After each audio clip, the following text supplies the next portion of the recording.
morning, and thank you all for joining the extended Dayahead Market Working Group 1 meeting, which focuses on the supply commitment and resource efficiency evaluation topics. I'm Christina Osborne, representing the ISO Stakeholder Affairs Group. I'll be providing support for the meeting. So Phil Pettengill is filling for Mark Richardson this week as facilitator. Phil's normal role is coordinator of all three of the EDAM working groups. Phil will briefly review the meeting objectives, and then he's going to turn it over to James Friedrich from ISO's policy group to provide an overview of the residual unit commitment or ROOP process and how convergence bidding works in CAISO's existing Dayahead market. And then at the end, Bob Cox, who's described to this working group, will summarize the discussion and go over the topics for next week, which will be at its normal time, by the way, this coming Monday from 1 to 3. And then we also have Milos Bosanik and George Angelides from the ISO who are available to help respond to questions. And again, these working groups are intended to be collaborative, and we encourage you to ask questions and share your perspectives kind of throughout. So feel free to raise your hand at any time if you have a question, and Phil will call on you when he sees you in the queue. And again, once your line is unmuted, please start by stating your name and affiliation. These meetings are recorded, and we do post the video files out on the corresponding working group web pages where you find the other materials related to these meetings. And the recordings and any other related transcriptions should not be reprinted without the ISO's permission. And then if you're interested in presenting in an upcoming working group meeting, there's an inquiry link located on the resources slide at the end of this presentation. So go ahead and submit an inquiry, and we will reach out to you to coordinate the logistics for that meeting. So with that, I'm going to go ahead and turn it over to Phil Pettengill. Thanks, Christina, and good morning, everybody. We made it to Friday. Today, we're going to just spend some time going over residual unit commitment. What is that process? Convergence bidding, how do those things work? And I think the thing for all of us to remember is this is an opportunity to just educate ourselves, get a foundation for the conversation that we're expecting to have next Monday. These two elements have come up in this work group over the last few weeks from time to time. So we thought what we'd do is circle back, do this kind of foundational effort today, because these things are intertwined, not only RUC and convergence bidding, but also, what we're trying to accomplish with, bringing in enough resources, doing the RFC check, all the things that we've been discussing about in this work group. And so I hope you find this session today informative, and certainly ask clarifying questions of our team so that James and Milos and George can help make sure we're all on the same page as we prepare for that discussion next week. What we're going to do next week then on Monday is then look at how to potentially apply these two market elements to the EDAM and have a discussion in particular about their application to EDAM. But today, let's just sit back and think about trying to learn what are these things so that we can be prepared for that Monday conversation. I think that was my opening, Milos. I know you were helpful in terms of thinking about how these things might have cross-cutting or interdependencies, in terms of the EDAM design. Let me turn to you and just see, is anything else you wanted to add as we just sort of prepare ourselves for listening to James's presentation? Thank you, Phil, and good morning, everybody. Thanks for joining us. Yeah, no, I think you got it, Phil. And I'll add a couple of things. I think, these are important elements of the Dayahead market. And that's why we wanted to dedicate a bit of an educational session to it. We recognize that external entities outside of California and the market may not necessarily be familiar with their role and their function within the market. So we wanted to spend some time doing that educational session today. Feel free to ask questions, as Phil said. And then on Monday, we'll really delve into how does this apply in the context of the EDAM, what potential enhancements may need to be considered as we look at expanding this across the EDAM footprint, and really facilitate that discussion on these topics. So feel free to ask questions. These topics have come up, as Phil said, across the working groups. There are implications, particularly in the context of RUC, across all three of the working groups. So we'll look to tie those up next week as well. But today is really focused on that educational and foundational discussion to really familiarize you with these concepts and their function and their role, because, as I said, they play a key role in the context of the Dayahead market and the market overall. And we want to test that in the context of the EDAM next week. So with that, that's all I have, Phil. Thank you. Thanks, Milos. Okay, so let's go ahead to the next slide here, and we're going to hand it over to James. And James, why don't you take us through the material you have in regards to the RUC and convergence bidding. Take it away. Thanks, Phil. Good morning, everybody. This is James Friedrich with the ISO's policy group.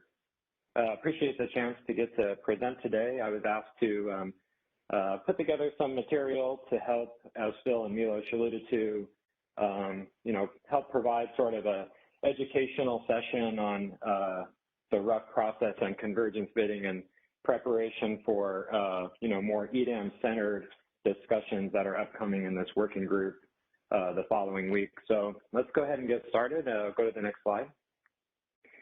Yeah, so again, today's purpose of today's session will focus on the RUC process and convergence bidding as they exist within the CAISO market today. I will be discussing a little bit in terms of the RUC process, areas where through the Dayahead Market Enhancements Initiative, does make some subtle changes to the RUC process and may have some other implications within the material that I'll try to do my best to point out as we go. But for the most part, what we're going to be reviewing is how the existing processes work.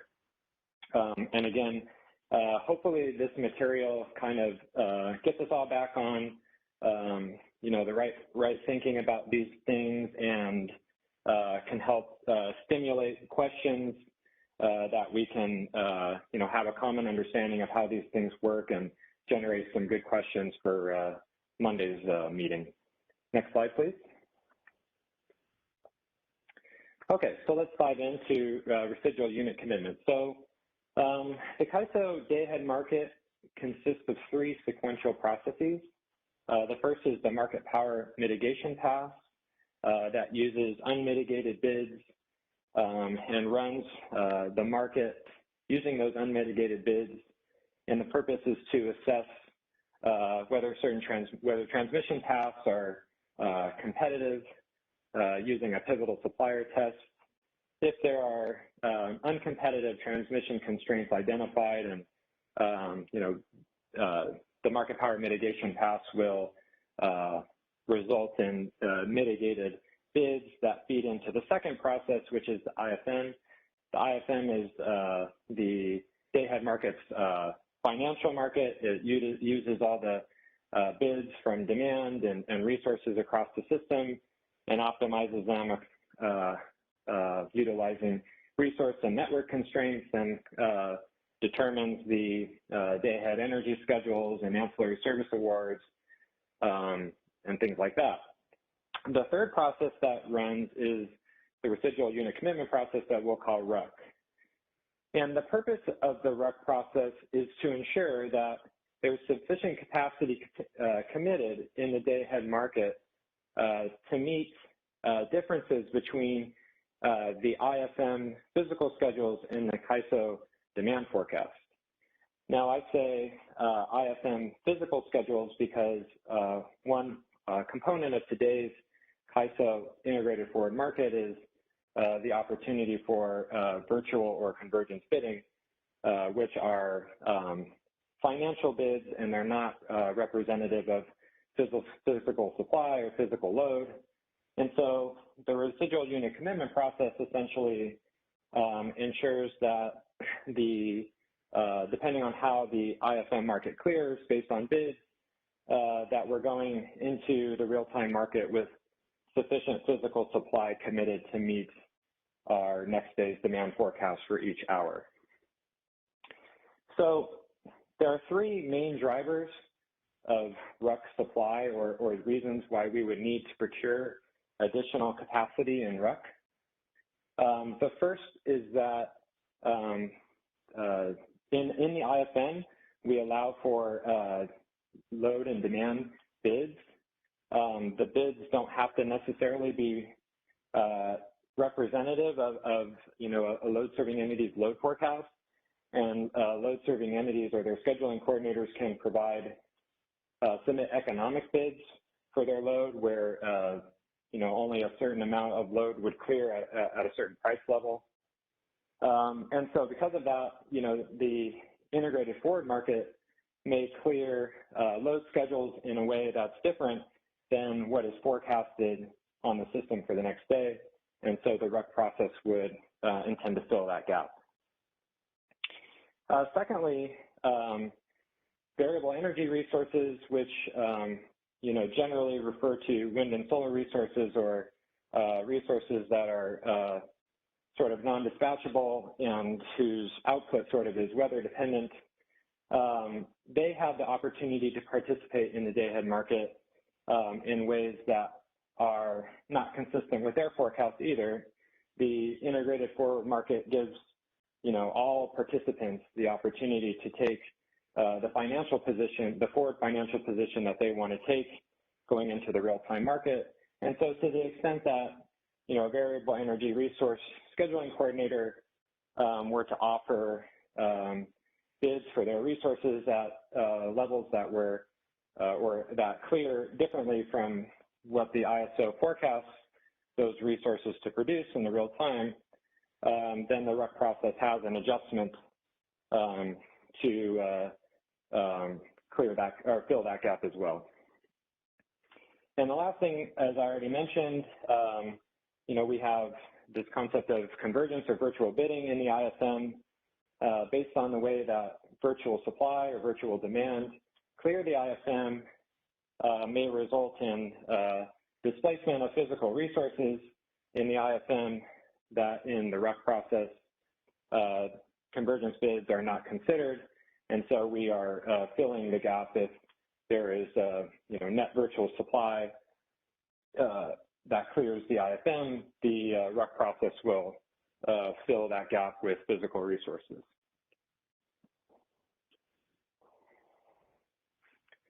Next slide, please. Yeah, I do see a hand raised. Sorry, Phil, I'm not sure if you saw Michelle Keto.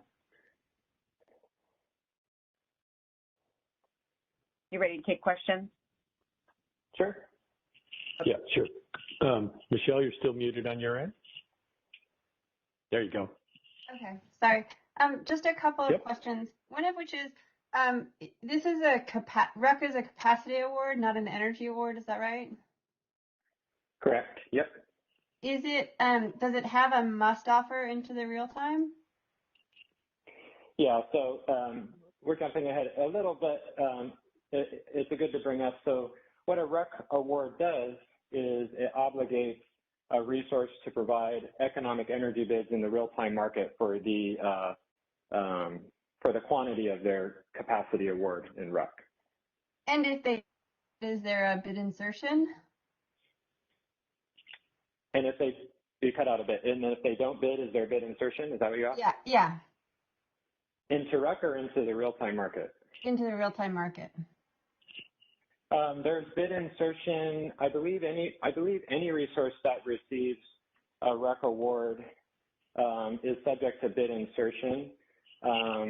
George can correct me if I'm wrong, but I'm fairly sure it's for all resources that receive a RUC award have bids inserted in the real-time market if they don't bid themselves. Okay, so if somebody got a RUC award but then went on forced outage and didn't submit a bid, ISO puts a bid in, and then they would be subject to deviations if they didn't provide the energy? So if they go on a forced outage that wasn't communicated in advance of the real-time market run? They can. No, let's say it was communicated ahead of the real-time market run. I guess I'm going at after the fact that this is a reliability resource, and so if there's a forced outage between RUC and real-time, what occurs? I mean, you've been given a RUC payment, presumably, to be available. Do you just lose the RUC payment? There's no further financial penalty? George, do you have any insight onto that, what the penalty for non-performance in RUC is? I would guess. Go ahead. Yes. Hey, George. This is George Angelis. Yes. Hey, George, hold on a second. This is Phil. I want to just try to reframe the question a little bit. Can you first start off by are we envisioning any changes to the ISO's current market as it pertains to EDAM? Because, of course, what we're doing here is trying to understand how things work, but also thinking about what may or may not change in EDAM. So maybe can you help us with that as well? Yes, certainly. Good morning, everyone. This is George Angelidis with the ISO. So there are no changes per se in the structure of RAC the way we proposed it for the day-ahead market enhancements, except for the fact that now involves multiple balancing authority areas that will be potentially part of the EDAM market footprint. So there are questions that are raised regarding transfers, but let's put that aside for a moment. RAC is a process where the results from the IFM are preserved, they're kept fixed. The energy schedules, the ancillary services awards, the imbalance reserve awards, these are all fixed, they're not modified in RAC. The only thing that we procure in RAC is upward and downward capacity that we call reliability capacity, above and below the day-ahead energy schedule as was calculated in IFM. And as James explained, reliability capacity awards from RAC, similar to imbalance reserve awards from the IFM, they carry a real-time offer obligation, which means that they have to, resources have to bid that capacity in real time. And the standard practice that we have for real-time offer obligation is that if the resource doesn't bid, by the time we close the market, we do insert a bid in cyber. Now, this is capacity, and of course, if there is a need for it, it will carry a bid in real time. It will be dispatched optimally. If it's not needed or it's uncompetitive with comparison with other bids that are available in real time, it may not be dispatched. If it's not dispatched, there is no energy deviation, obviously, because the schedule could be maintained at the day-ahead schedule. If there's an outage, which was a question, obviously that capacity will not be dispatched because there's an outage.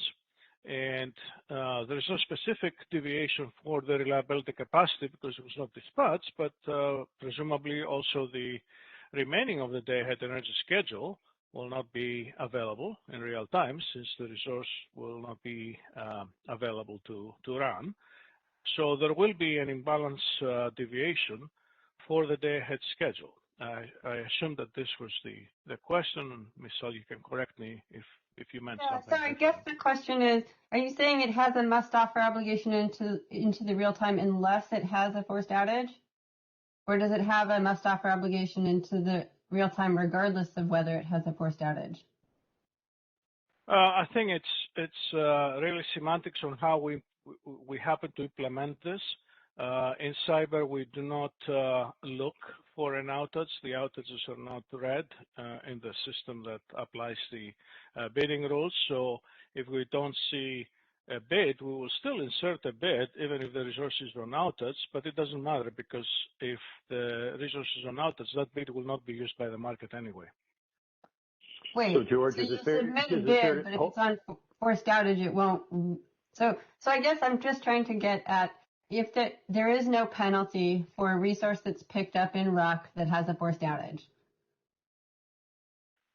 There is no penalty per se other than the exposure to imbalance deviation for the outage, which is something that it's already happening today. It's not anything new. If you have an outage and you can't supply the energy that was scheduled in the day-ahead market, of course you will have an imbalance deviation for that. But there's no specific imbalance deviation for your reliability capacity if it's not dispatched. Okay, I'm very confused. I get it if you've scheduled energy. I guess what I'm confused about is you put a bid in. I guess, yeah, it's confusing to me. Let's say there's a resource, 100 megawatt resource. It gets picked up in RUC. It goes on outage. You insert a bid for it. Let's say the bid is economic. Do they then have to pay the imbalance for not showing up? Well, maybe we're mixing two different things. For energy, we're using imbalance, right? So there is an imbalance if your energy schedule, if your energy dispatch in real time is different from your day-ahead energy schedule. You have an imbalance, an energy imbalance for that difference, right? Dispatch minus schedule. But that's for a resource in the IFM. I'm talking about a resource that's only in the RUC. Okay. For a resource that is only RUC, that means it was committed in RUC. It didn't have a day-ahead schedule. The day-ahead schedule is 0. Okay. Yes. For this resource, it's just a question of what happens to the capacity. There is no energy. All right. Right. For the capacity, the concept that we have is not an imbalance deviation, but what we call no pay. So any capacity award that is unavailable in real time to dispatch it because of an outage, for example, then it gets a no pay, which means that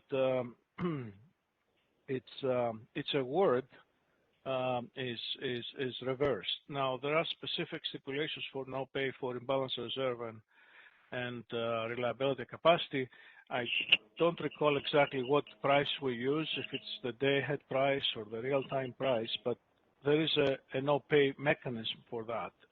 We don't call it imbalance. Okay, is the no pay, we're not going to pay the RUC award to you, so you're basically back at where you started? Yes, essentially we take back the payment from the day-ahead market. That's how we do it in ancillary services today. Okay, thank you. All right, so James, back to you.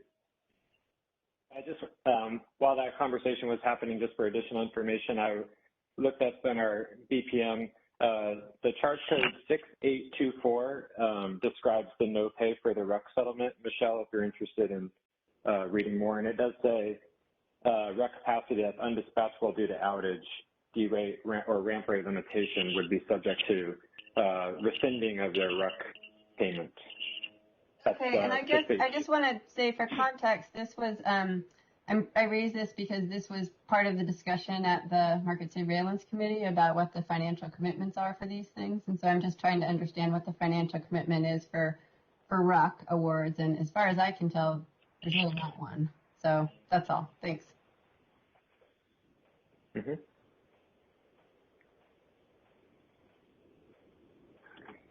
Are there any other questions? Oh, okay. I don't see any other questions in the queue, James. Nope. Okay. All right. So good. So we've got a head start on this next segue. So I would be remiss to not try to discuss changes that are happening or being considered concurrently in the Dayahead Market Enhancements Initiative that make some subtle changes here that should be discussed. So in the Dayahead Market Enhancements Initiative, the purpose of RUC stays the same. And the purpose of RUC was presented on the previous slide.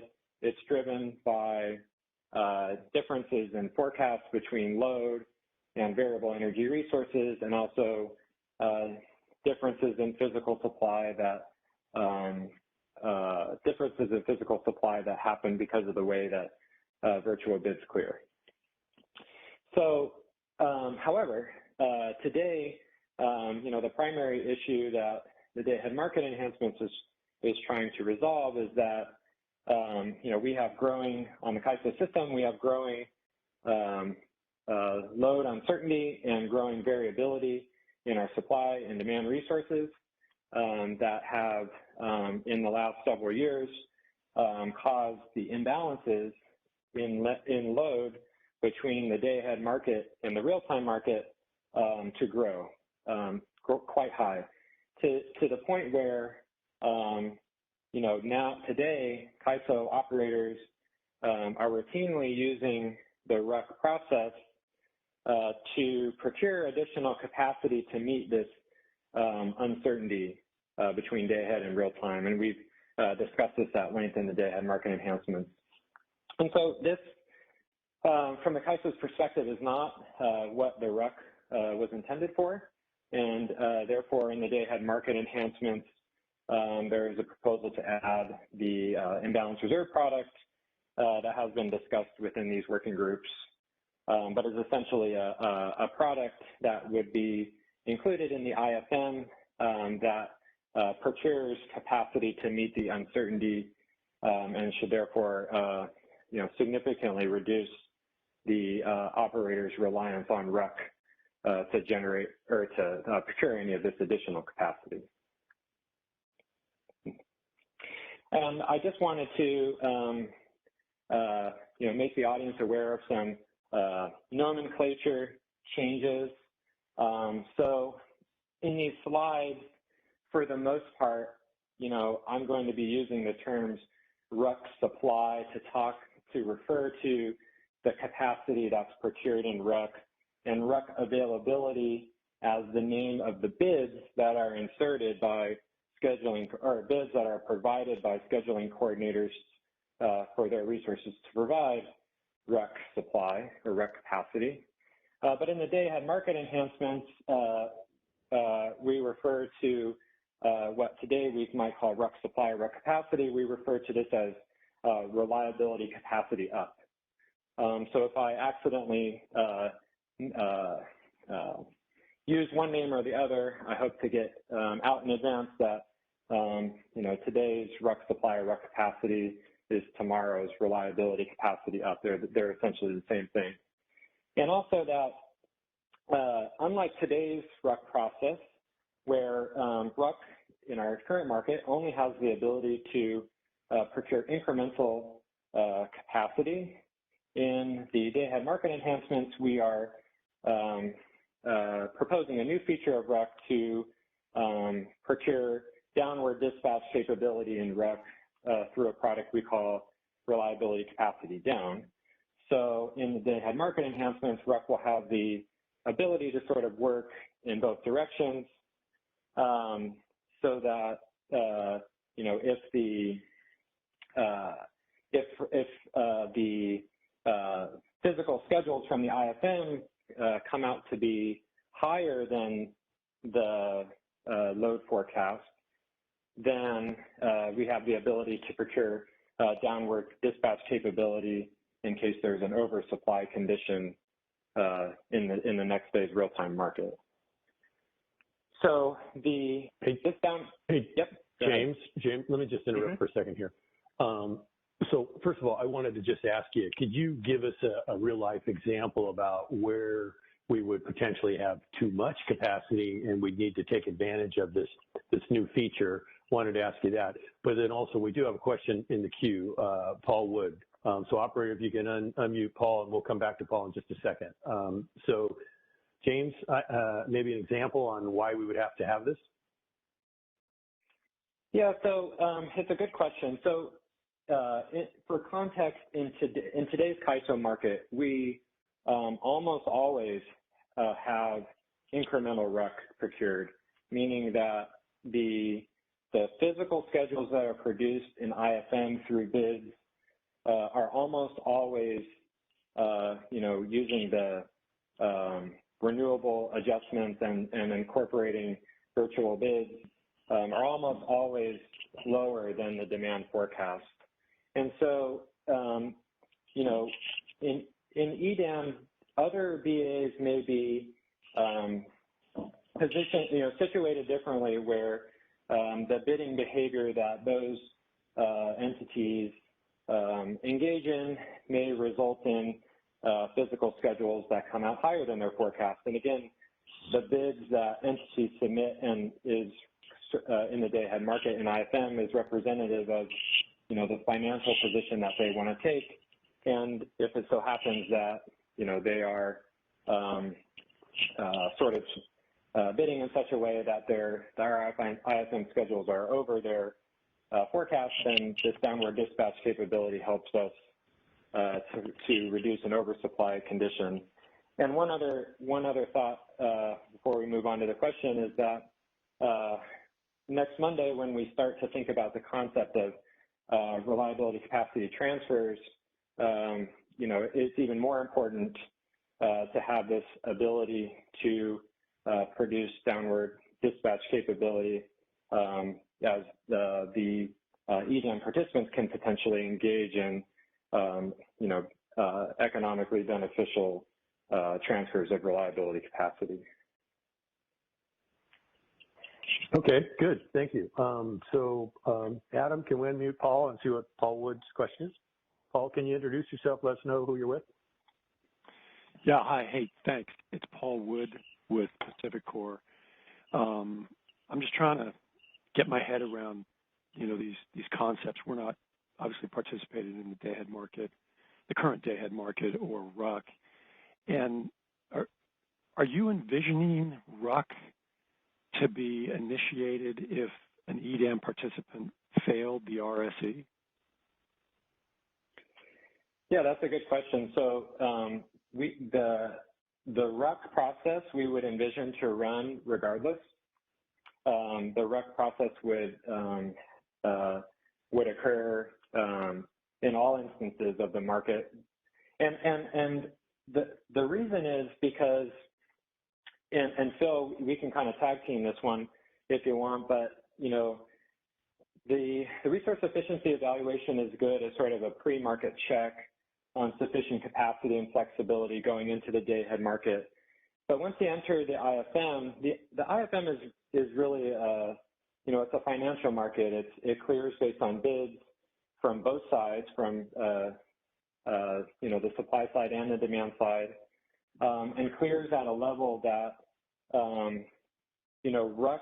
The purpose of RUC is essentially sort of a backstop to going into the real-time market to say, okay, here are the results of our financial market. We want to make sure that going into the real-time market that RUC has, at least committed sufficient physical resources to, meet the demand forecast for the next day if the IFM, if the IFM schedules require it to do so. So you're thinking RUC would be what's used between after the Dayahead market, the EDAM market runs at 10, and before it gets to real time to handle any deviations. Yeah, essentially. Mm-hmm. Well, so Paul, and if we go back to James' first slide, right? He mentioned that really the Dayahead market is a combination, right, of what was it, three things that are happening, right, James? So that's why RUC would always run anytime we're running the Dayahead market. So I think that's a fundamental piece, Paul, and maybe that helps with where you're going in your next question. I think so, maybe. So you envision RUC to also help with reg up and reg down in EDAM? So currently in the CAISO market, reg up, reg down, and the other ancillary services are procured in IFM. And they're co-optimized with the energy solution. And so in RUC, all of the products that are procured in IFM, that would be energy and the set of ancillary services. And then with Dayahead market enhancements, we would include imbalance reserves. All of those schedules and awards are fixed in the RUC, and all RUC is doing is assessing the difference between, where the physical energy schedule is cleared in the IFM and your demand forecast for each hour. And then to the extent that there's a gap, it fills that gap hour by hour with additional capacity.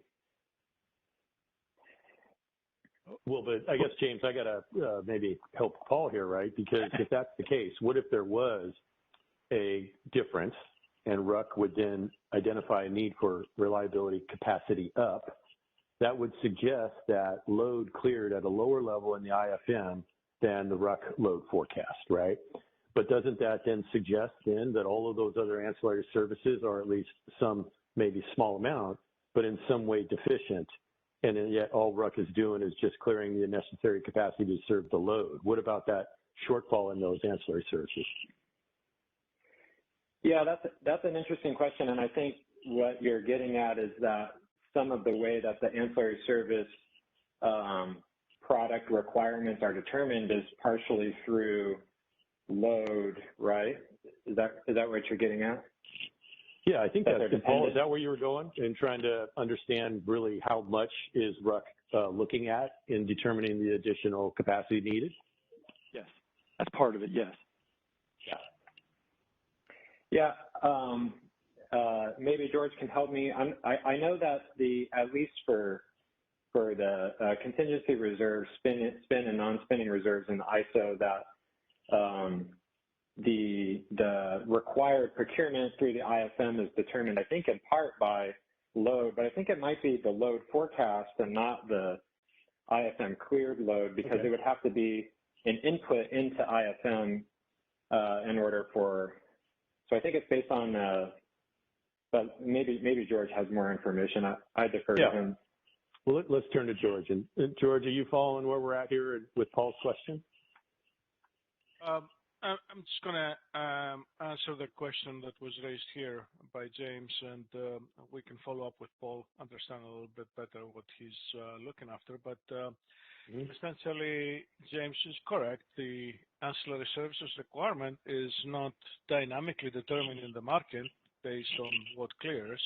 It is an input, so it's calculated before the market runs based on conditions like how much demand forecast we're expecting, because it's not relevant to how much of the physical load will be scheduled in the market. We're looking for procuring to cover the demand forecast, actually. And also, we're covering the largest single generator contingency, or the largest contingency that can happen in the system in general. So it's an input, so it doesn't change with the how much energy schedule clears the day-ahead market. And once it's set as an input, then we're trying to procure all of it in the IFM, and there is no additional procurement in RAC if there is some shortfall in capacity and we cannot meet the ancillary service requirements in IFM. That's it. There's no, RAC does not procure additional ancillary services, and imbalance reserve for that matter. So these are procured in IFM. RAC is only procuring reliability capacity. Okay. So Paul, have we answered your question then? Yeah, I mean, this is really new to me as not a current Dayahead participant or RUC participant. I'm just trying to differentiate between the EDAM market, where someone has to pass their RSE, and in my mind, I'm envisioning that RSE would also incorporate reg up and reg down. And then I guess you're envisioning RUC would run after the 10 a.m. RSE, and when awards are sent out at 1, let's say, RUC meets the delta between RSE and the awards at 1. Let me see if I can chime in here, Paul. Remember, you can't forget about IFM. So RSE is that capacity showing going into the market run. IFM then runs, that's what we're hearing from James and George, right? The IFM then, though, is a financial market.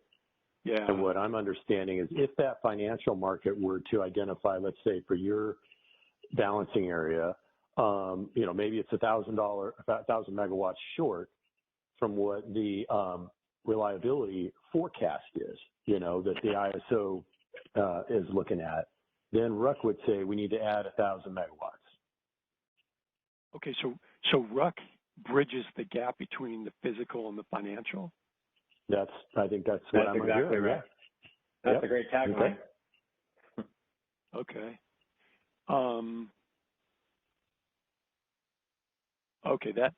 That helps a lot. Because I was trying to understand why that RUC is going to be helping for people when they bid in their load versus forecasted load. And it's like, well, you got to meet it to pass the RSE, but I forget about that's only a showing. That's only showing. Remember, the IFM then is doing all the optimization, and that's what we've been hearing from George, right? And so that could result in, something clearing the IFM that was less than that reliability-based demand forecast. Okay. Okay, I appreciate your patience. Thank you. Good. All right, that was a good question, though. All right, let's see. I see Steve Greenleaf's in the queue. Operator, can we open up Steve's line? And Steve, good morning. Hey, Phil. Thanks. Steve Greenleaf, Brookfield. I hope you are well. Doing well, thanks. Two quick questions on, and I can't recall if this has been discussed or not, but obviously today in the CAISO market, or let's say California market, all California resource adequacy resources have an obligation to bid into the Dayahead market, but also be available in RUC at $0, right? Cost, so they have an obligation to show up. And I can't remember if you guys have discussed this in the context of EDAM, since the RUC will run, as today IFM, then RUC will run in the EDAM market. I'm just trying to understand obligations of resources for non-California or non-CAISO entities as far as offering in, because I guess maybe it's the converse of Paul's question. What if somebody passes a non-CAISO EDAM entity passes the resource sufficiency, but they obviously the IFM is a financial market, and I'm just trying to. It's kind of an equity issue of California RA resources having an obligation to be there, whereas non-CAISO entities, in the context of a must offer, how does that work? Because I know in EIM, obviously they're coming in balanced with a base schedule, but that's not necessarily the case in EDAM, right? Well, Steve, I'll take a little ownership for maybe having created this confusion, because I cut off James before he finished this slide. But James, let me ask you to finish the slide, because it looks to me like bullet number 3 actually answers Steve's question, right? Yeah, so I think Steve's bringing up a really interesting question that I think I would defer to Monday, but I think on Monday it would be really interesting to think about what, whether it is necessary for any sort of non-EDAM RUC obligation.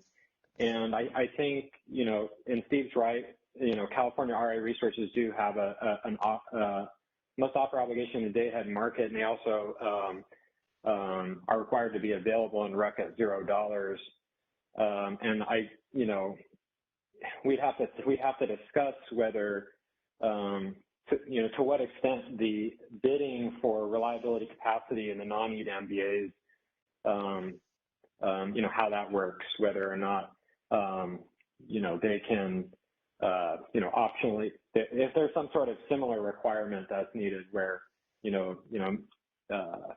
the resources that are shown, say, for example, shown for resource sufficiency evaluation purposes, have to be bid into RUC or something like that to create some symmetry or. Yeah. I don't know if that helps. Thanks.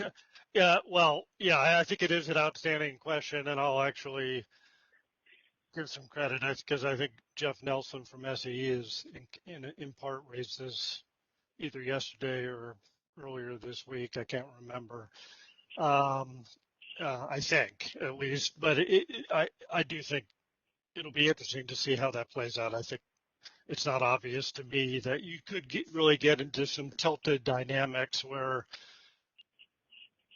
CAISO RE resources are there to serve a RUC function for the broader EDAM, but I don't know. Anyway, I wanted to flag that, but. Well, Steve, I just want to make sure I expand on your question, because it can be really helpful, I think, for our discussion on Monday, right? Is bullet number 3 is talking about an obligation. We can use your jargon, a must-offer obligation to provide those economic energy bids into real time, if it clears this day-ahead process, right?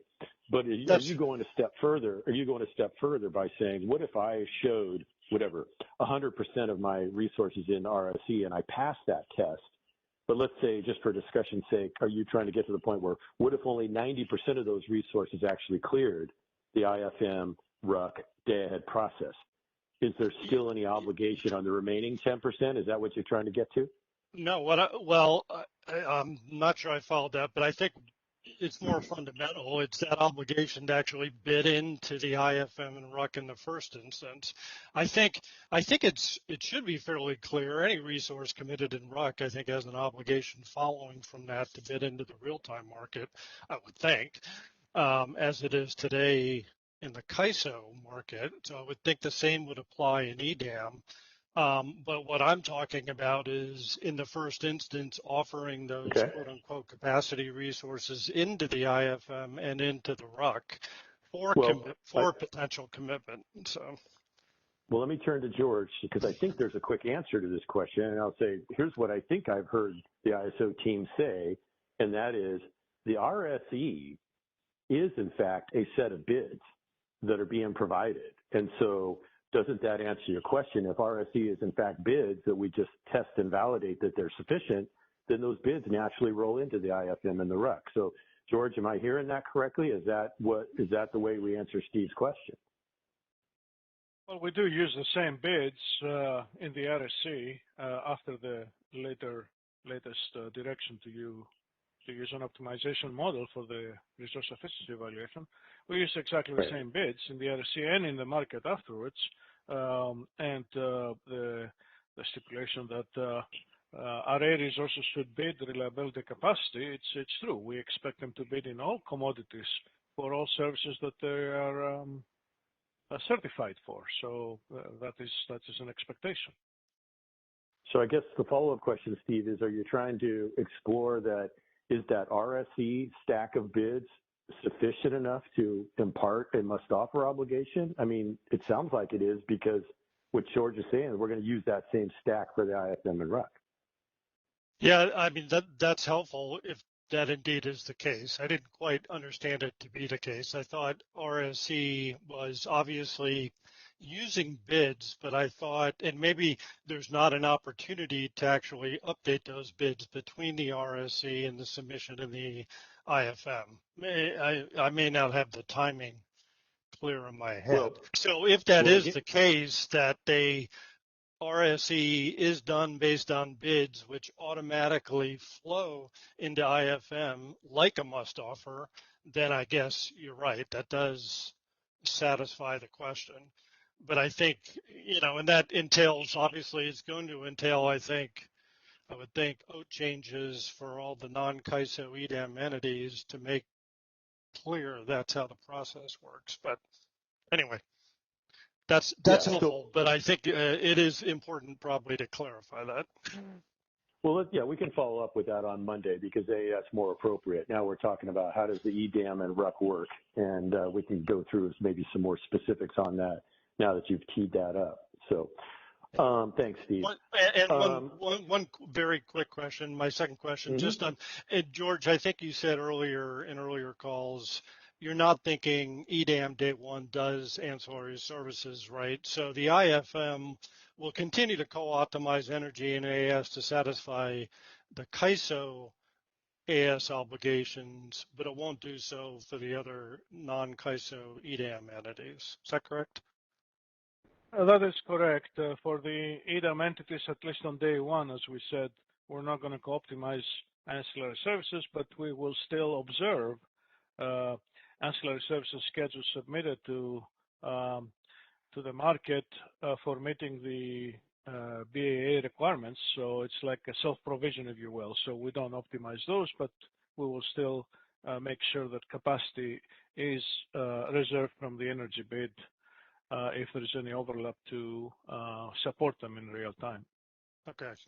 And sorry, this is probably a stupid question, but so the RSE doesn't look at AS requirements, right? Or does it? Yes, it does. It does. Yes, it is. You must, as a BAA, you must have sufficient ancillary services bids and capacity to meet your ancillary service requirements. So, we do fold that into the RSE. Okay, all right. Okay, thanks. Okay, thanks, Steve. I still see Stuart, Kelly in the queue, and Paul Wood. If you had another question, can I ask you to drop your hand and maybe re-raise it, or otherwise I still see your hand up. But Stuart, let's jump to you. Thanks, Paul. Hey, Phil, thanks. Yeah, I would like maybe Monday or, maybe on Monday and after to be very clear in exactly what we're talking about here. I mean, Steve brought up a number of points, but I'm hearing must offer. Obviously, to my knowledge, ancillary services are not going to be part of day one. And then I think there's some nuances within the ROOP process that pertain specific to resources in California that contracted to provide RA. They need to bid at $0. So I think it's going to be really important to understand from an EDAM context basically what may not apply to the EDAM construct that currently applies in the ROOP process within ISO. I'm just nervous that we may gloss over some things here and it's not well understood. I don't think there's been a lot of time spent on, even contemplating if, this might sound stupid, but if ROOP was even going to run, I think it was kind of implicitly assumed. So there may be some very subtle differences between, say that contractual component. I've never heard that we had a must offer, etc. So I just would like to make sure that we're very, very clear on expectations when it comes to ROOP and EDAM. Maybe starting on Monday, Phil. This is a really important topic. Well, let me just say this, Stuart. I really appreciate your point. I think it's a great point. And one of the things I've been hearing and noticing as we've had our work group discussions over the last number of weeks is it always gets really confusing when, whether it's the ISO team or others raise analogies to what's going on in California. I can see how that could raise some of the concerns you've just raised. I really want to try to caution all of us to try to focus on just, as you've said, specifically what is required in the EDAM, right? Because that will add a lot more clarity to all of us because different balancing areas may meet those obligations in different ways. But when we start drawing these analogies, it starts to suggest that the California, for example, when you raise RA policies are somehow or another imparted on others, and that I don't think that's the ISO's intention. But right, exactly, and so it'd be helpful to be explicit because I understand the need for a process whereby if you strip out, virtual bids and you've got, changes in load forecasts, you're trying to bridge a gap, but you've got a basis in the RSC to do that, but nowhere along the lines, I believe I've heard with this construct that there is a must offer, and there are subtle differences pertaining to those RA contracts in California and $0 bids. So we just need to be extremely careful. Yeah, thanks. Yeah. Got a couple more folks in the queue, but let me make an observation that we've gone through, I don't know, James, maybe a third of your slides. So if we want to try to make some more progress, I just want to let folks know that. Alba, I see you got your hand up. Maybe we can turn to Alba Operator, see what questions he has. And Alba, can you announce who you're with? Yeah, this is Elvis Svoboda, PG&E. It's just a quick, it's essentially on Stuart's line. I heard George say, and it is what I understand, that RA resources effectively have a must-bid obligation into RUC. I'm not clear, and my impression was there is not such an obligation if you're not an RA resource. And so in the sense that the bid set that goes into this process isn't all necessarily going to be used into RUC. I just wanted George to clarify that. Not necessarily today, but probably better to clarify on Monday. But I did want to raise that that's an important distinction. All right. I can do so today, Alba. So obviously we are not forcing bids. There is no must offer obligation to provide any kind of service in the day-ahead market for non-RA resources. The must offer obligation is only for RA resources, and even not all RA resources have must offer obligation. There are some that they don't have a must offer obligation because they're use limited or what have you. but it's only for these RA resources that they do have a must offer obligation, that this must offer obligation is not only for energy, but also for all the capacity services that they're certified. But other resources, they don't have. If you're non-RA, it's a voluntary participation. Right, and so then that's the question then becomes, how are the bids that are put into the RSE, which are also the set of bids that are going to be used in the market, how are those used in RUC?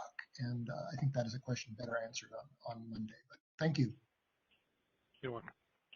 Thanks, Alba. Appreciate it. Okay, let's see, who else do we have? Kathleen?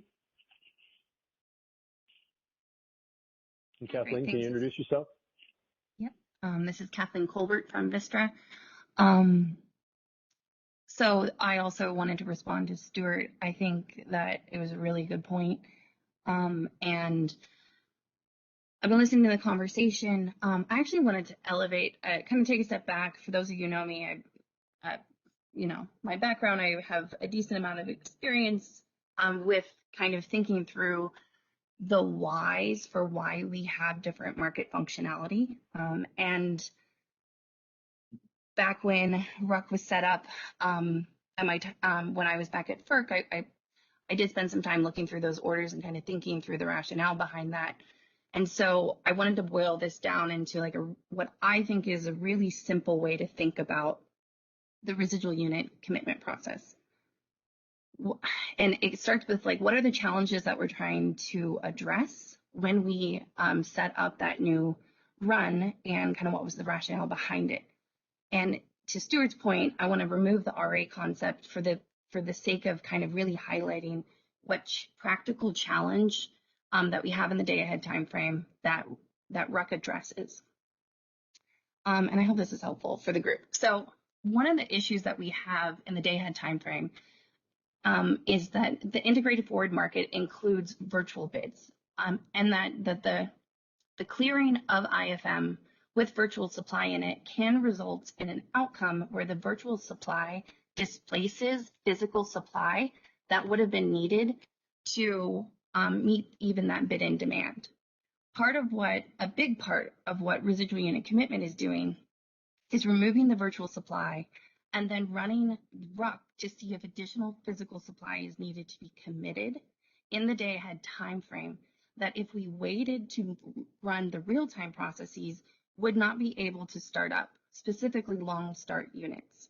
So RUC provides a what I view as an important role in ensuring that the market is feasible by sending what we call binding RUC startup instructions to long start units.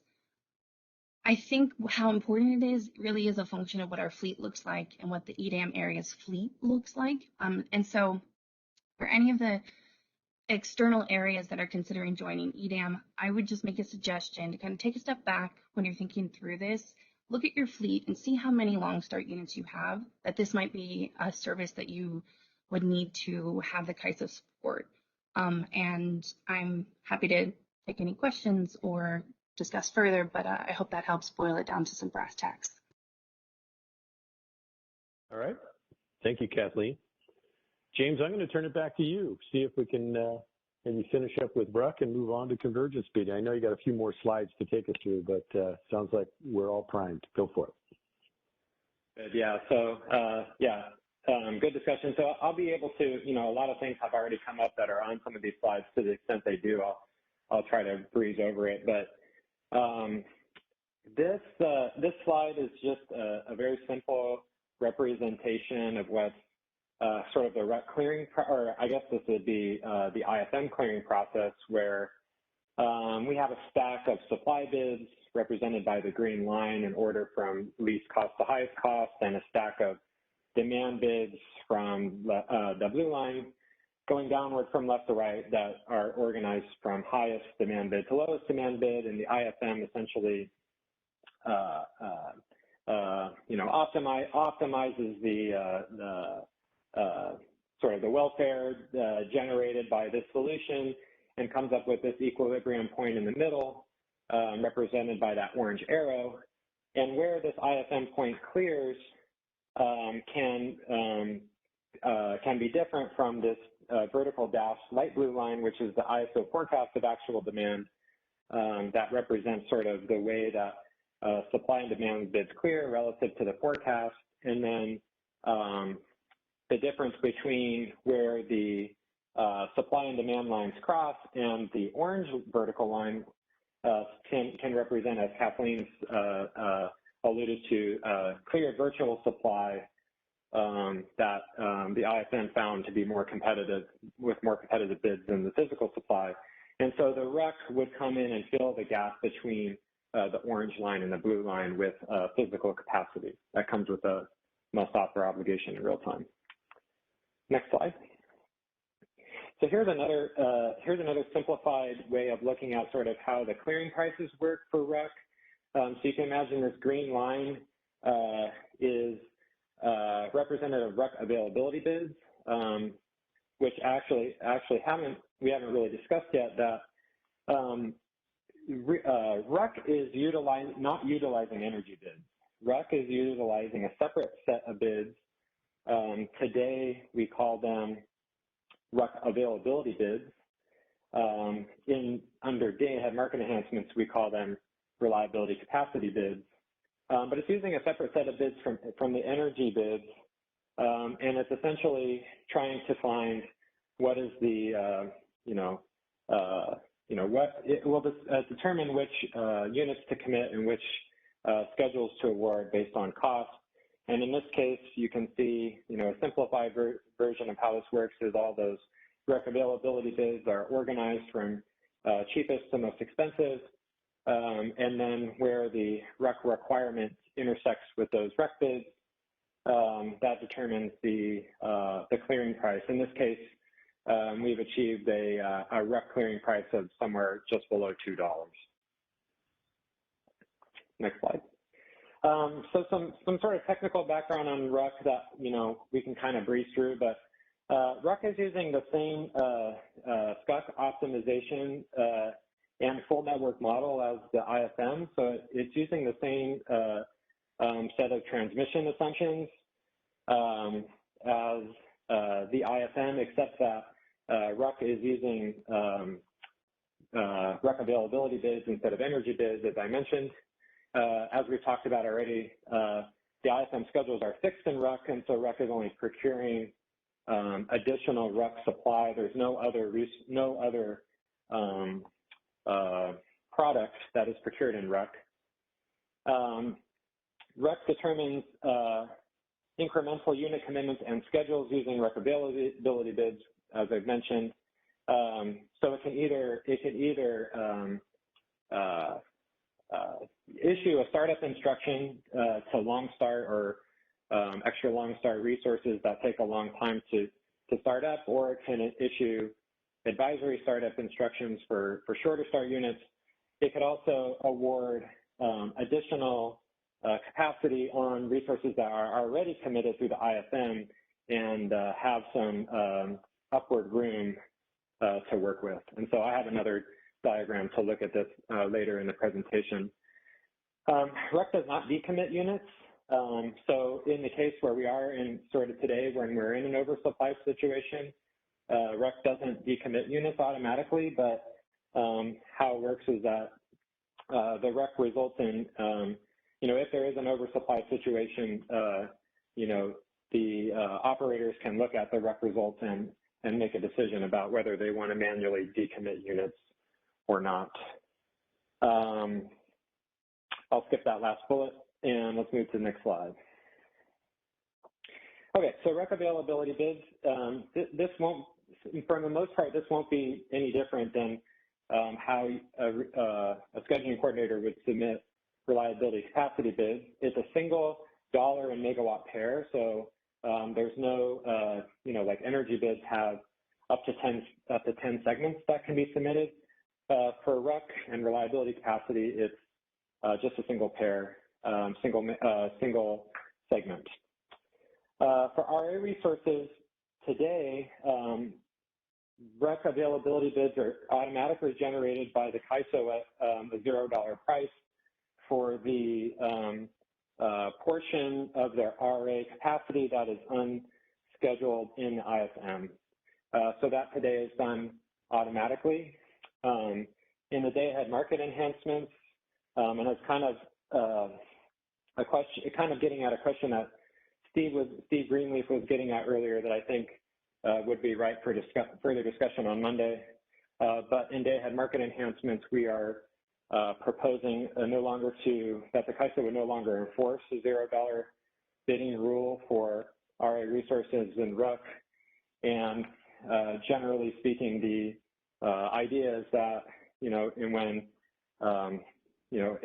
an EDAM world, RA resources would presumably want to be able to compete with non-CAISO EDAM entities in terms of their reliability, capacity, supply on an equal footing. And so, the CAISO would not enforce the bidding of $0 in that case. I'll skip this next slide, or the third bullet, because I have a nice diagram coming up. And the last thing is that RUC awards are an hourly award.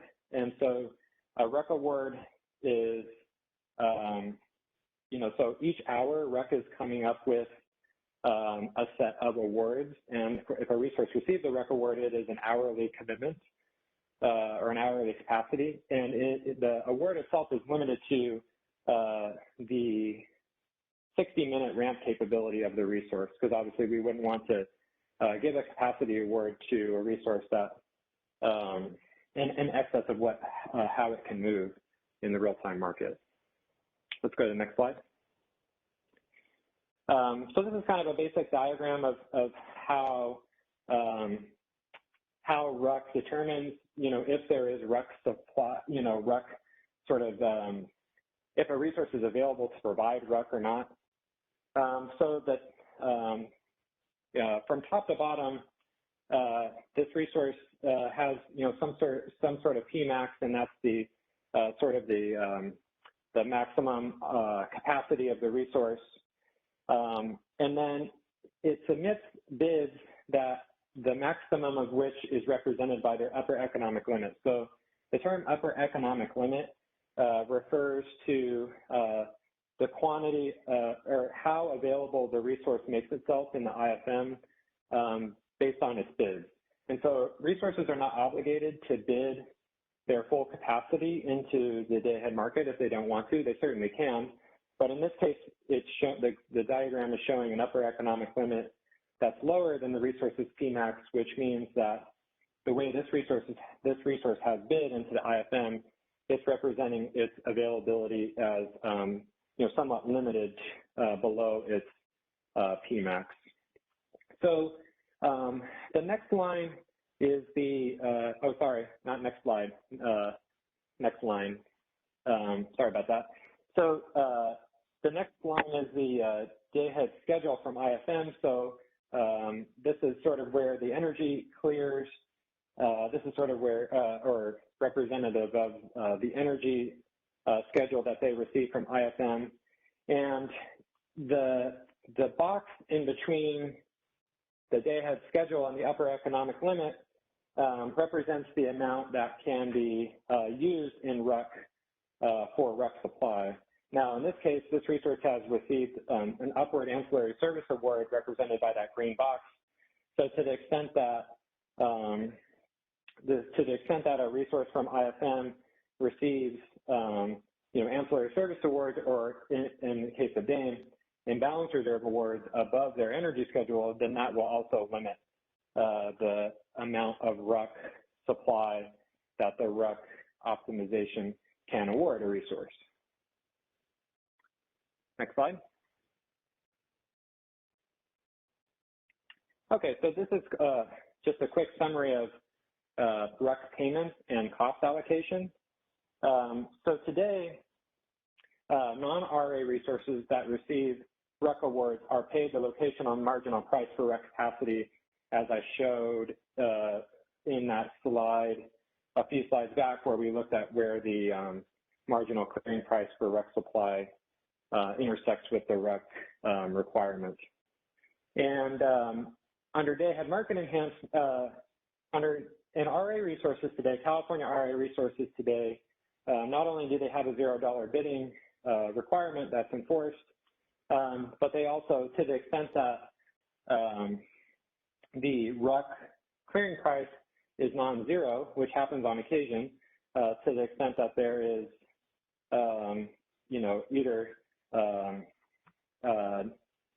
insufficient RA capacity to solve or to meet the RUC solution, or it could be the case where congestion drives certain non-RA resources to be, cleared in the RUC process. To the extent that there is a non-zero clearing price in RUC, the RA resources are not compensated for the not compensated for that amount.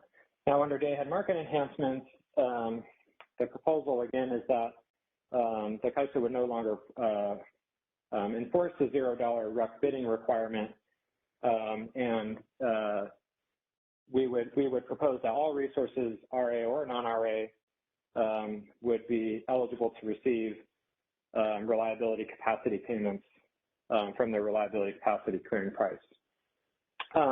With the second bullet, whether you're RA or non-RA, all resources are eligible for bid cost recovery to the extent that you receive a binding commitment in RUC. So that bid cost recovery is a settlement mechanism by which a resource can recover its commitment costs to the extent that the market payments that they receive over a 24-hour settlement period don't cover their commitment costs. RUC payments are made to resources, and then those costs of those RUC payments are allocated in a two-tiered allocation. The first tier goes to net negative demand deviations, which is essentially, in a sense, underscheduled load, which, as we remember from the drivers of RUC, is a driver of RUC supply, and so those costs are allocated to underscheduled load. And they're also allocated to net virtual suppliers. So net virtual supply drives the need for additional RUC, and then the RUC costs are allocated to them. And then if there is sort of money left over in the pot, it gets pro rata allocated to all metered demand. And then as we talked about with Michelle in the very beginning, RUC capacity is subject to no pay provisions to the extent the resource capacity is not available because of an outage or derate or something else. The CAISO will rescind their RUC payment. So I'll stop there. I know there's a couple questions. Hey, James, let's do this. Why don't you go ahead and finish your last slide? Let's get all the content out, and then we can open it up to, looks like Dan Williams will be first up. But why don't you finish your last slide? Okay, cool. Yeah, so this is the last slide on RUC. RUC is unique in the sense that RUC can look out further than the next trade date, so it actually has an optimization horizon that's longer than 24 hours. And the reason why that's necessary is that RUC can issue binding commitments to long start resources and extra long start resources that take a really long time to start up. And so by having an optimization horizon that's longer than 24 hours, RUC is better able to, more optimally configure the timing of when certain resources are needed to be committed or not. And then, so the startup instructions, for certain resources, they can receive binding startup instructions from the RUC process itself, or sometimes these resources are started up through manual operator startup instructions. So that's all I had on RUC. All right, thank you, James. So, operator, can we open up Dan Williams' line? And Dan, can you introduce yourself, please? Thanks, Phil and James. Dan Williams from Customized Energy Solutions. not a question I expect to get answered today, but I'm hoping that we can make this part of the discussion next week, and that's around price performance and how RUC influences or creates incentives or disincentives for bidding behavior in the IFM, and then what that means as it carries through into the real-time market. And just thinking specifically about how the decisions to bid in demand in the IFM may or may not be impacted by the knowledge of what RUC is going to accomplish later, and then the pricing impacts between RUC that isn't settling for energy and the IFM that is, and just talking through the process of whether or not RUC, the extent that RUC doesn't impact the way that the IFM has settled directly, but then how the impact of those resources getting scheduled in RUC then does impact the real-time energy price and the performance between the day-ahead and real-time. So I know it's a lot of stuff, but I really hope that as we're talking through what might get set up in EDAM, that we're tying everything back to a goal of having efficient price formation, transparent pricing, and understanding some of the difficulties that have been there in the market that showed up in that price performance report and should hopefully drive decisions going forward. Okay. Thank you, Dan. Appreciate that. I see Kathleen Colbert. Operator, can we open up her line? Hi, great. Thank you. This is Kathleen Colbert from Vistra. Dan's question was a really good one. Just want to echo, I think that those are the types of conversations that I hope we'll keep having. I also want to thank James for flagging this about the binding startup instructions. Again, really emphasizing this is helpful. I think in addition to, I made the query on long start units, we need to make the same request for prospective EDAM entities to look at their fleet and identify the extremely long start units, if there are any, and kind of start thinking through that. And I think we're going to need to have some open conversations about the magnitude of the total EDAM footprint that would have these units that would need to receive binding startup instructions, both through the extremely long start unit commitment process or in the day-ahead process.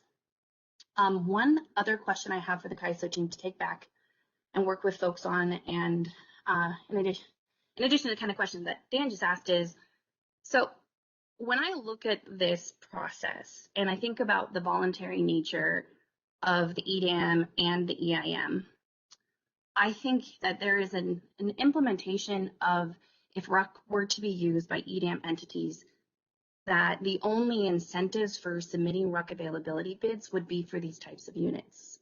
So extremely long start and long start.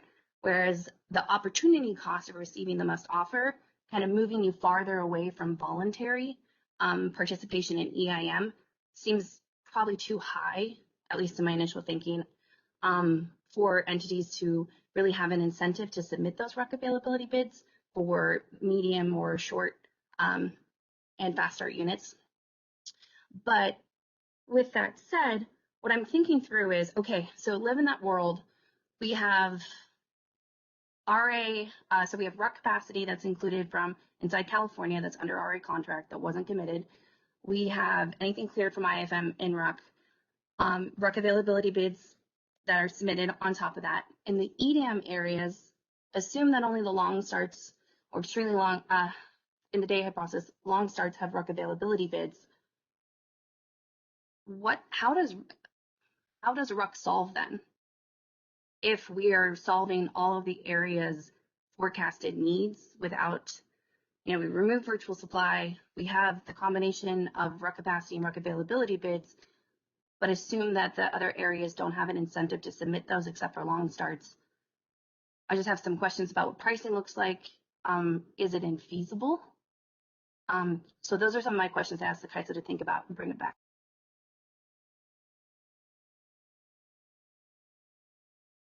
Okay, thank you, Kathleen. Appreciate that. Operator, we see Alba in the queue. Can we open up his line, please?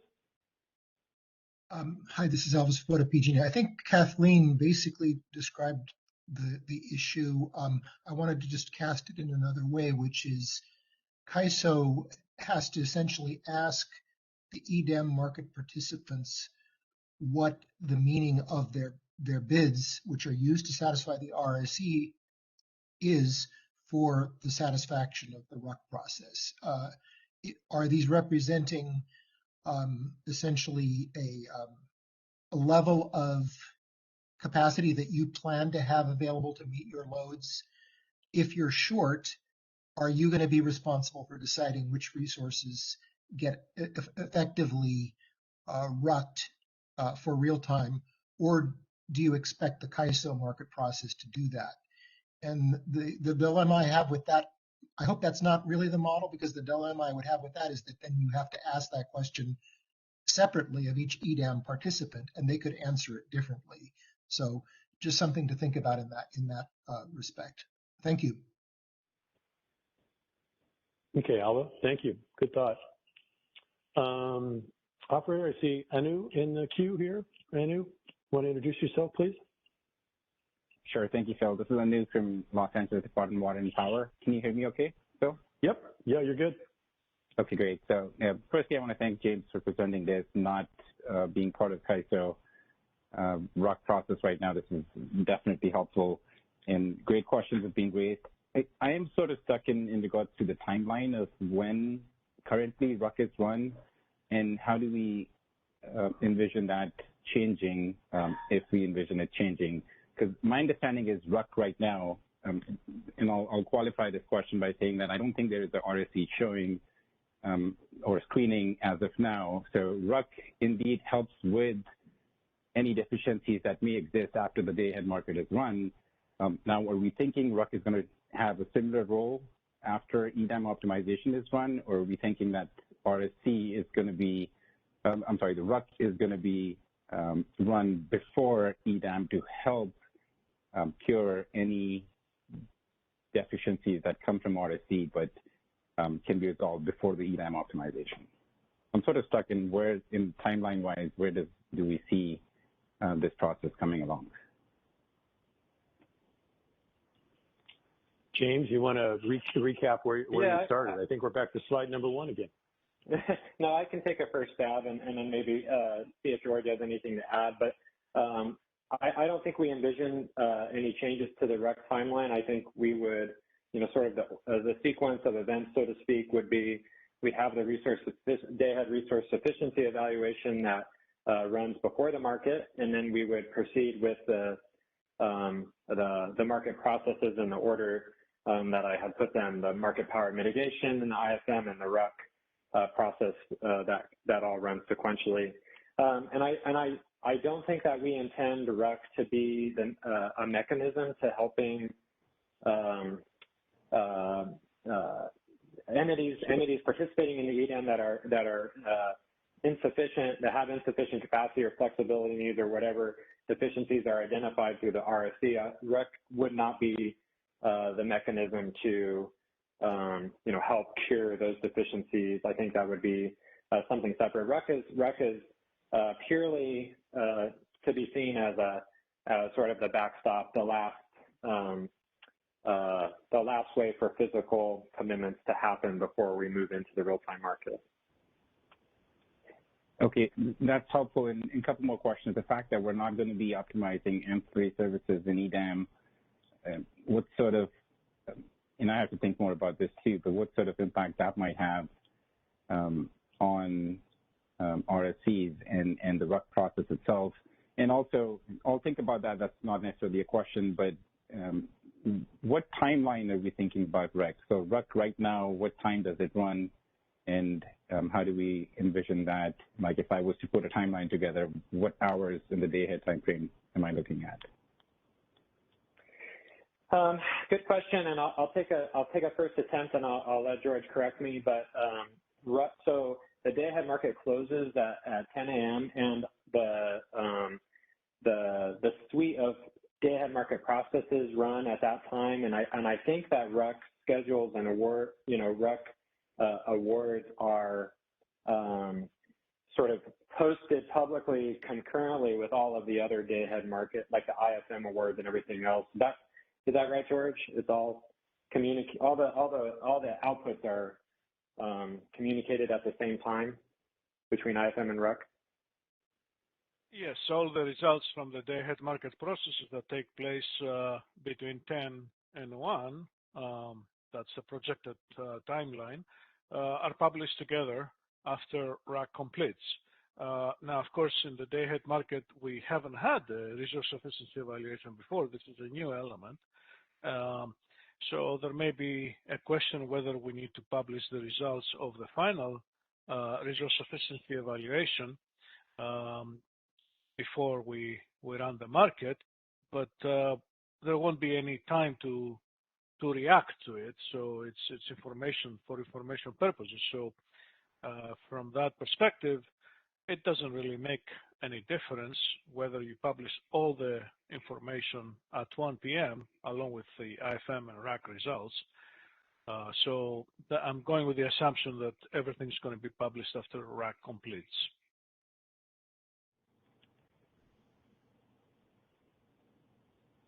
Okay. Thank you, George. That helps. All right. Thank you. Operator, I see Alba. Is your hand still raised, Alba, or do you want to chime in here again? Oh, he dropped his hand. Okay. So who's next? Oscar, it looks like. Oscar Herrera. Hello, can you hear me? Yep. Go ahead, Oscar. Hello. Good morning, everyone. My name is Oscar Herrera. I'm also with the Los Angeles Department of Water and Power. And again, thank you for doing the recap presentation. I think this is providing us with a wealth of information that will be informative for Monday's conversation. I'm going to ask questions. If we want to kick the question down to Monday's conversation, I'm more than happy to wait as well. But I guess and I kind of echo a new sentiment as well.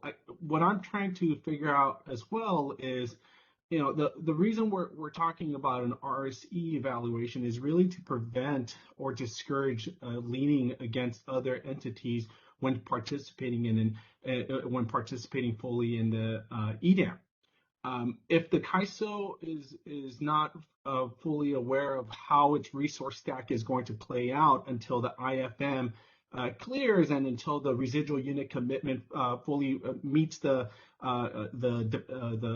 resources with the demand, and that's scheduled to occur after the RSE. How are those two processes supposed to run in tandem? Because I think the original thought process was to run the RSE and have entities show that they're fully resourced before they participate in market processes. But if the market processes is what determines how CAISO resources are stacked, then you kind of have an issue there, right? You can't show that you're fully resourced after you have the demonstration that you're fully resourced. Yeah, so the best way I can try to get at this question is that the resource sufficiency evaluation is making evaluations based on you know, your demand forecast in your area and having sufficient capacity, uncertainty, and ancillary services to meet capacity as well as the flexibility needs hour by hour. Then when you go to the IFM, we're not using the demand forecast in any way. All of the IFM is cleared based on bids, and the reason why it kind of, I wouldn't say unwinds, but in the RSE and in the RUC, the demand forecast is the input, you know, that determines the input of interest here. But when we're in the IFM, you know, the demand side bidders will be able to self-schedule or provide economic bids for their demand, and the way that those bids result in can be different from the result or from the forecast, and almost certainly in all intervals will be different. There will be a difference, and so I guess to sort of summarize, you know, the resource efficiency evaluation and the RUC are providing sort of pre and post reliability functions to the running of the financial IFM using demand forecast as the input of interest, and then in the IFM, you know, all of those supply bids and demand bids enter the pool, they get optimized, and then where that market clears can vary. So I hope that helps a little. Well, James, let me try to ask a clarifying question of Oscar here, and that was that can't we just look at the ISO balancing area as just another EDAM entity? So the ISO BA would still have to provide sufficient bids to clear the RSE test. And as a result, how is that any different than any other EDAM entity that's coming in to the RSE evaluation, right? Is that really where you were going, Oscar, or is there something that we're missing in your question? No, that's basically it, right? Because even in the EIM now, the CAISO is treated as another participant right, in the EIM. So, right. And if most of those decisions on resource stacking comes after the RSE process, how would that necessarily work? Oscar, what's the problem? It's more about, I mean, isn't that just the optimized, you know, process that's occurring in the day-ahead market is to decide which resources clear that financial evaluation, as James has been describing? Isn't that the objective of all the resources that are being offered in via the RSE bids? I'm not quite sure I'm following your question.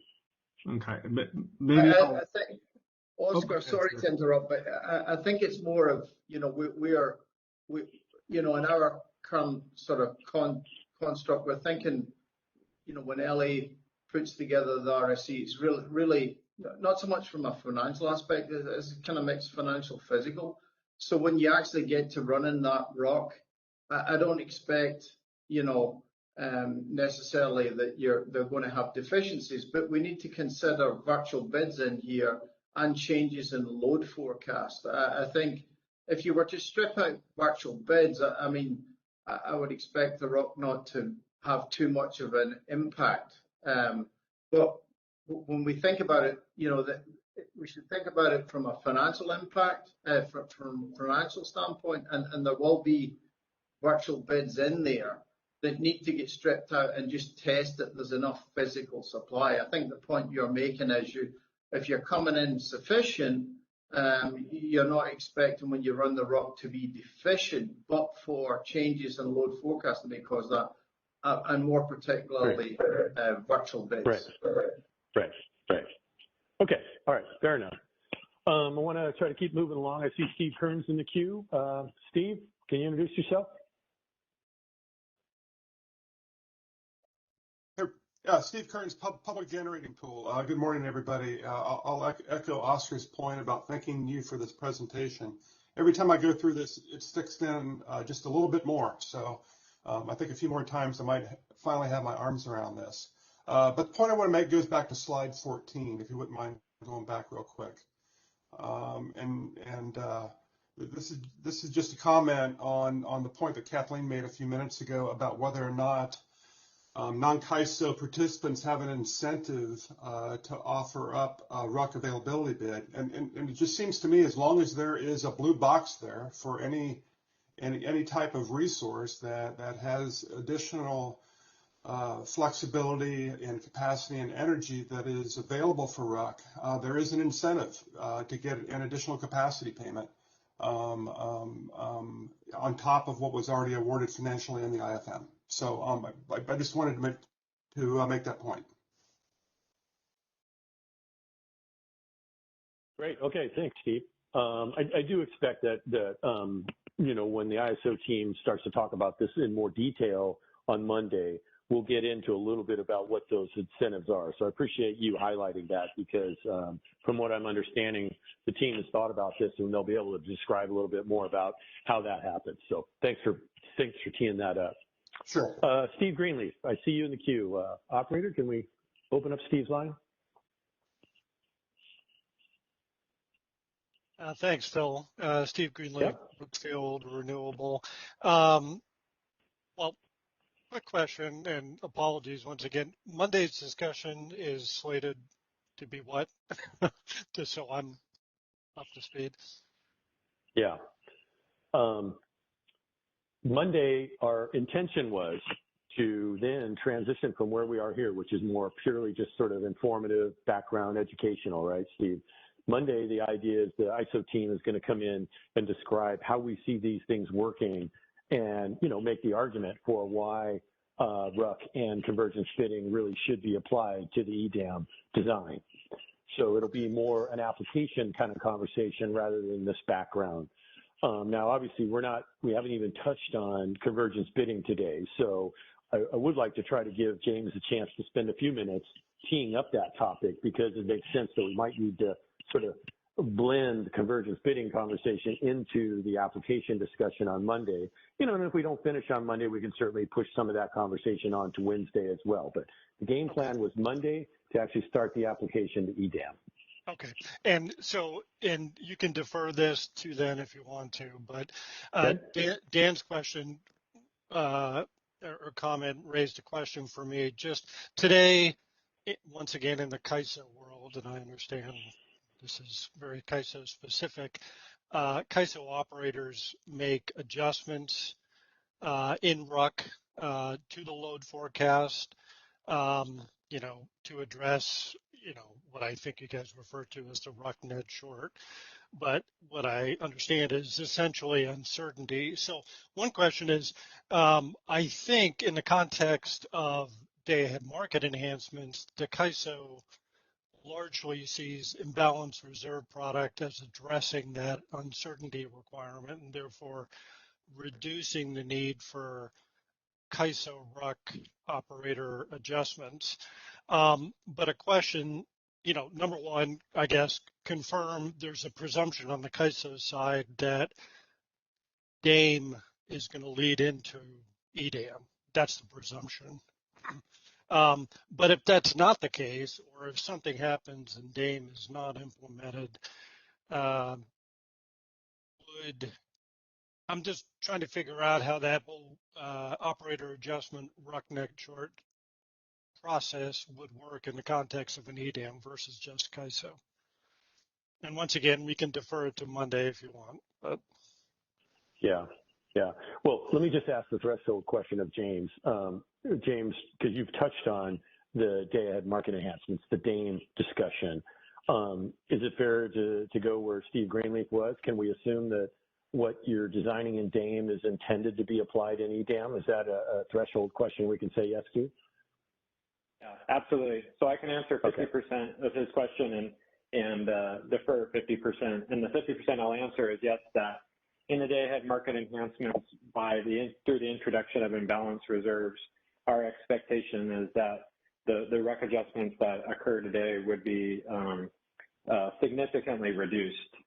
And the question, or the part of his answer that I'll defer maybe to Monday, is that it is an open question what the future of RUC adjustments looks like in the context of EDAM. I think that's an important thing to build consensus on. Okay, great. Yeah, appreciate that. Thank you. Let me turn to Alba. Alba's in the queue, and then I'd like to try to move on so we give James a few minutes to tee up convergence bidding for us. But Alba, go ahead. Yeah, this is Alba PG&E. I thought Steve's point was extremely relevant here because there's a question of whether the same load forecast is being used in the RSC and then in RUC. And so I think that this reinforces the need for a DAME that essentially allows those numbers to be the same targets. I think one construct I wanted to propose, given that the RSC is going to test also whether the self-scheduled AS being offered by the EDAM entities is sufficient. I'm assuming that because that's going to be a requirement for the CAISO to be able to run reliably in real time.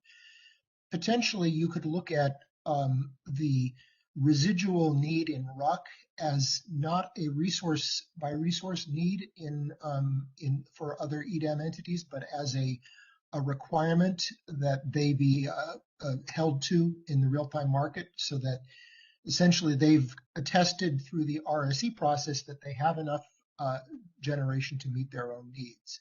If the RUC process says, based on how the market cleared, the only way you can meet your needs is by using some of your own resources, or at least let's say that there's an assumption you need to be offering that capacity.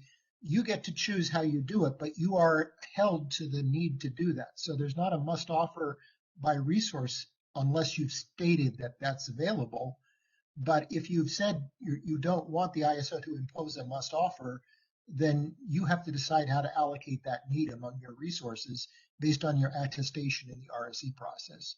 And it sort of seems similar to the idea of self-scheduling the AS, that the EDAM entity is responsible for those needs in version 1 of the EDAM. Just a thought. Okay, thank you, Alba. All right, I don't see anybody else in the queue. So James, we're almost out of time. I guess what I'm going to ask you to do is almost an impossible thing. What can you do to spend 5 minutes and tell us what is convergence bidding, so we can all be thinking about it over the weekend and ready and try to prepare for the Monday afternoon next session of this group, where we can dive in some more on this, right? So I guess the 5-minute version. All right, I'll do my best. We wanted to tee up this discussion of convergence bidding as it, directly relates to RUC, as convergence bidding is sort of a subset of why the RUC process exists. The CAISO allows in the IFM both financial and physical participation in the day-ahead market. And so sort of what we mean by the difference between the two is that, physical participation would be represented by generators and imports, and physical demand would be represented by, load and exports. But there's also opportunities to financially participate in the IFM through what we call virtual bids or convergence bids. A virtual supply bid is essentially a financial bid to offer and supply in the IFM, and a virtual demand bid is a sort of a financial offer to offer in demand into the IFM. So let's go to the next slide. So the way, or sort of the very basic mechanics of how these things work. For virtual demand, what happens is a scheduling coordinator that bids virtual demand at a specific location is bidding to buy at the day-ahead price and liquidate or sell at the 15-minute price. And so in the IFM process, the physical and the financial bids are viewed exactly the same. So the virtual demand and supply bids are competing on an equal footing to physical supply bids based on their offers.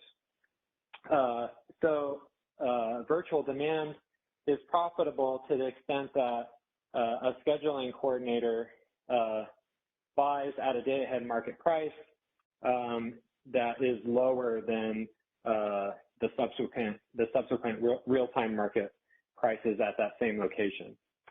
Then virtual supply is the exact opposite, where a scheduling coordinator submitting a virtual supply bid at a specific location is bidding to sell at energy at the day-ahead price and liquidate or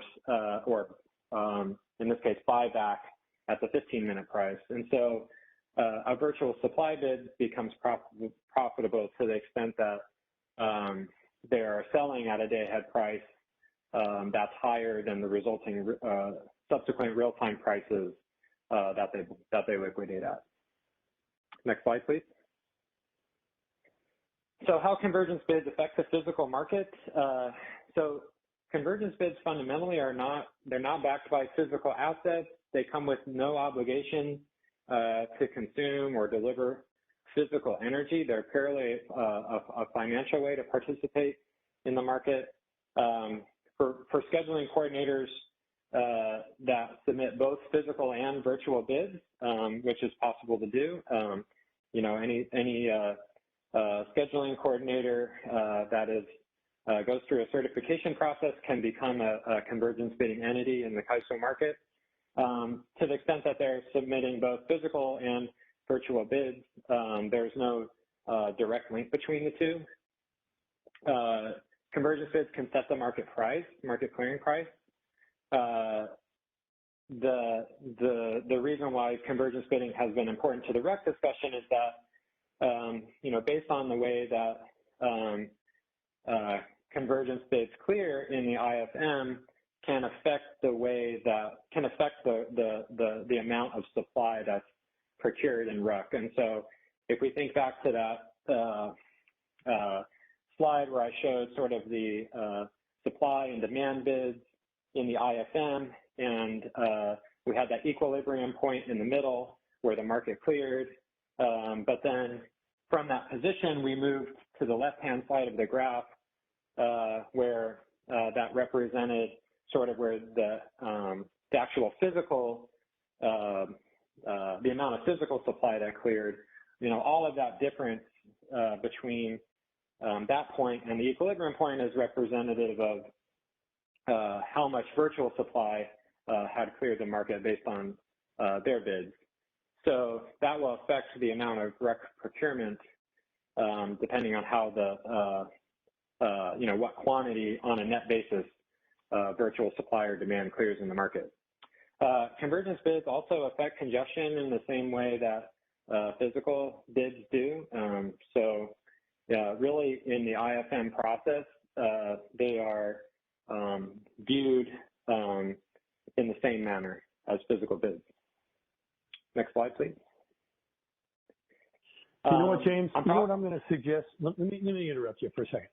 It seems like this might be a good break point. Would you agree? Because we got the fundamentals about what they are, and now I just sort of looked ahead on your slides. Now you're going to dive into a little bit more of exactly how they work and some of those other aspects, right? Is now a good place to make a break? And we've posted this presentation so our stakeholders could actually take a look at it, right? In anticipation of you covering the rest of this on Monday. Is that a good idea at this point? Yeah, that's totally fair. Okay, all right. Then let me interrupt James here because we are nearing the end of our time, and I'd like to make sure we stay honest to what we said we were going to do today. So today we had intended to, you know, cover both RUC and convergence bidding. I hope that what James just did for all of us was enough of a tee up for all of you in regards to convergence bidding. And you'll hear me say virtual bidding from time to time. But we'll commit to spend the beginning of our session on Monday finishing up this presentation, make sure we've got the fundamentals, and then be ready to dive into the application of RUC and convergence bidding to the EDAM design, where I think George is going to lead our conversation there. So just wrapping up where we were today, we made it through RUC. We just got started on convergence bidding, and we'll continue on when we have our meeting on Monday. What I'd like to do now is turn it to Bob Cott and say, Bob, what were your takeaways in terms of reporting out on how we did in today's session?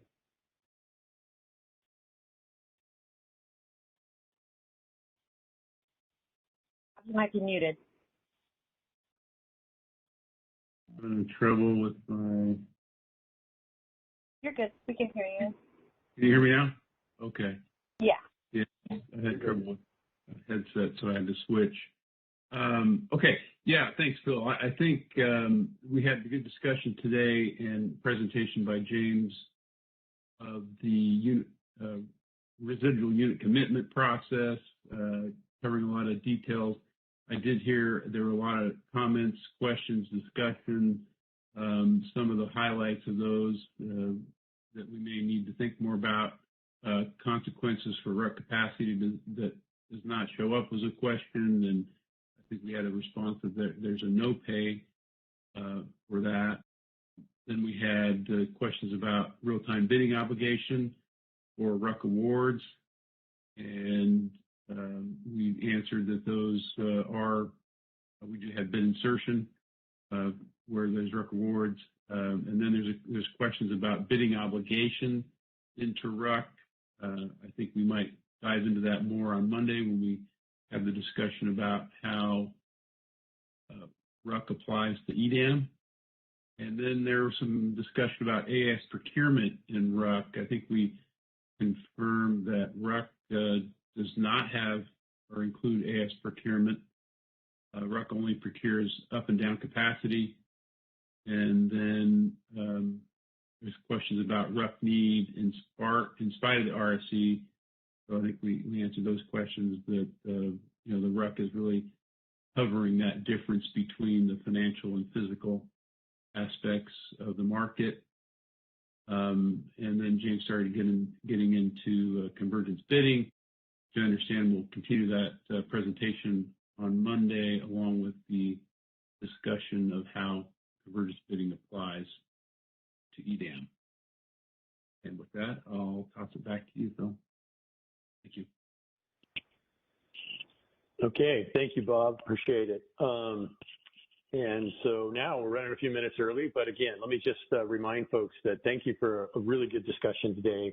I know it's important for us to understand how RUC is working, and we're committed to make sure we got a similar understanding on convergence bidding as well.